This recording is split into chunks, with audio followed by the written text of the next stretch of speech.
Ramco CampTIC factor, as I've called it, which is convergence of applications, analytics, mobility, platforms, data warehousing, and integration all onto the cloud. Right?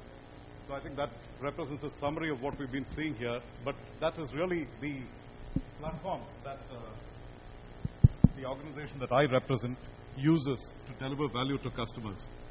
So for the evening today, what we've done is to give you a very quick perspective on the business outlook. All right, I think we are at a point in time where, within the country, there are a lot of pressures. Inflation is at about 10%. We can see the value of the rupee has been falling, and businesses are under a lot of pressure in different industries, and that's a fact. Whether you look at a mid-sized steel and power industries in the eastern side of the country, to textile mills in the south, there are a lot of pressures affecting. Even the automotive industry has been going through a lot of ups and downs, and I think this is a situation that's going to be continuing. And if you look at the oil price today at about $132 odd a barrel, there is going to be a lot of cost pressures coming in on business, and which is why I think there's going to be a lot of different ways of looking at how to make the business a lot more productive. All right. We're going to be talking about a few case studies in different industry segments, different sizes of companies, some of them outside the country, some within the country. And what we've got here is companies, the world's largest watch manufacturer.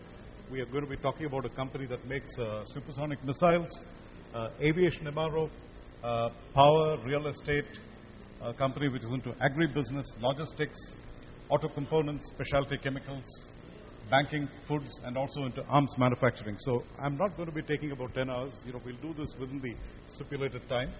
All right. And we'll also talk about integration and mobility, which is today a key driver for enterprise applications, all of which ultimately leads into a composite next generation architecture. And that's really the bedrock of all of the stuff that we are going to be talking about. All right. Thanks.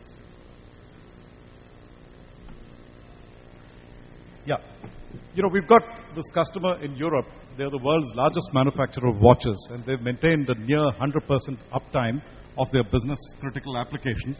You can see here that, they essentially have extremely high volume of transactions because they do close to about 120 million watches every year. And this is a company that runs with revenues of close to about 8 billion every year. The last year's revenue was about 8 billion.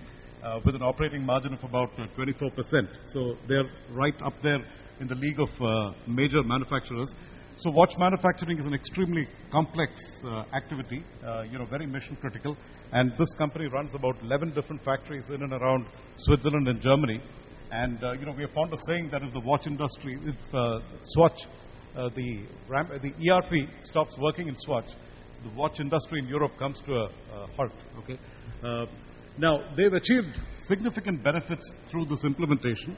Okay, they've maintained, as I said, a near 100% uptime, and we've also helped them achieve integrated solution with EDI, fax, and XML, and all of the things that are required to operate across these 11 factories. Okay, yeah. This is a endorsement that we've received from the IT head of the organization, that we've helped them with the flexibility and openness of applications in addressing the business processes and also maintaining continuity of the environment. Okay, yeah.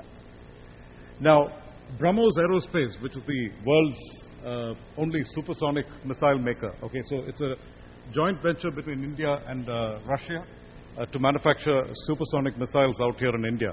And the major clients are, of course, the Indian Army, the Navy, and the Air Force, and a few select customers in the overseas markets. We heard one of the earlier speakers, Mr. Nikhil Gandhi, if I remember right, saying, be Indian, buy Indian. And this is one thing that BrahMos did completely comfortably. So it's a multi-location organization which has manufacturing and project facilities in different parts of the country. They've also got a ground support equipment division for which they carry out elaborate maintenance activities. And essentially all of the missiles which are stored at the forward bases need to be maintained in top gear. When you send out a supersonic missile, it might have to be kept in storage for a few years, and you've got to maintain it while it's kept in storage.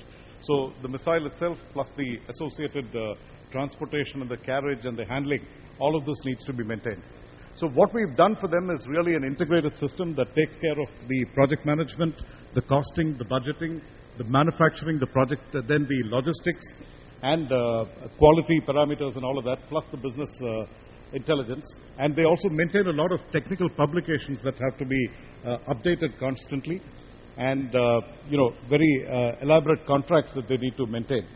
So they also have a specific function called technical passports, and that's something that has to be built to do the job of running the entire organization. So we are in the midst of a very large implementation out here, which goes live in a few months from now. And the next is one of the world's newest maintenance, repair and overhaul organizations. It's the aviation side. It's a company called Malaysian Airlines GMR, MAS GMR.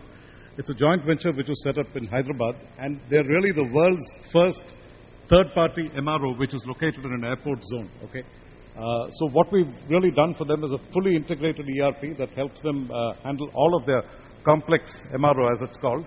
Okay, and they have a unique situation that the aviation MRO industry operates with extremely thin, razor-sharp margins. Okay, so the solution that they use in such a situation has to be up to shape to give them control on their costs. Okay? Every single contract that they get from aircraft manufacturers or airlines calls for the aircraft to be turned around within the shortest possible time and within fixed costs.